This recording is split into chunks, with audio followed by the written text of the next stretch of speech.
Last weekend, I decided to visit a small town near my city. I woke up early in the morning and caught the 7 a.m. bus. The journey took about 2 hours, but the view was beautiful. When I arrived, the first thing I did was visit a local cafe. I ordered a cup of coffee and a sandwich for breakfast. The cafe was small but very cozy, and the owner was very friendly. After breakfast, I walked around the town and explored a local market. People were selling fresh fruits, handmade clothes, and traditional snacks. I bought some strawberries and a small handmade bracelet.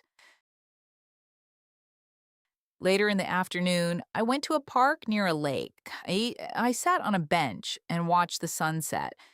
It was peaceful and relaxing. Before returning home, I promised myself that I would visit this town again soon.